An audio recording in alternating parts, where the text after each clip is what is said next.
the entire team, my director. Breaking news everyone, আপনারা হয়তো চারদিকে একটা নিউজ শুনেই ফেলছেন। সেটা হচ্ছে শাকিব খানের তুফান মুভির পরে শাকিব খানের কিন্তু নতুন আর একটা ধামাকা একটা মুভি আসতে যাচ্ছে।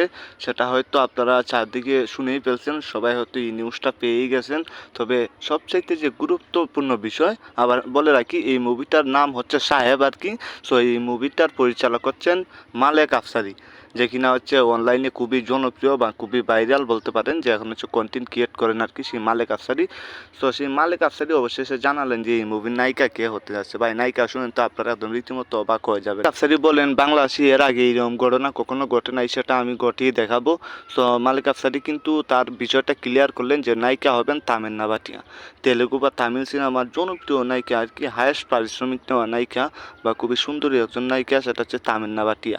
মালেক আফসারি বলেন যে তামান্না ভাটিয়াকে হচ্ছে শাকিব খানের যে সাহেব মুভি, যেটা হচ্ছে আমি পরিচালনা করব, সেই মুভির নায়িকা হিসাবে তাকে আমরা প্রস্তুত করেছি বা তার সাথে আমরা কথাবার্তা চলছে, সব কিছু একেবারে কিন্তু এখন এটা দেখা যাচ্ছে যে তামান্না ভাটিয়া একটা ভিডিওর মাধ্যমে শাকিব খানকে শুভেচ্ছা জানালেন এবং বললেন যে হ্যাঁ, আমি এই মুভির নায়িকা হিসাবে কাজ করব বা এই মুভিতে আমি থাকবো।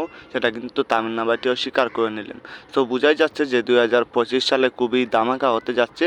যেমন বিপরীতে আছে আপনার নিশু এবং শাকিব খান, দুজনের আবারও আর একটা টাক্কর হবে, আর একটা সংঘর্ষণ হবে। সো আপনারা সবাই হচ্ছে, যদি ভালো লাগে ভিডিওটি লাইক করুন, শেয়ার এবং সাবস্ক্রাইব করে দেবেন।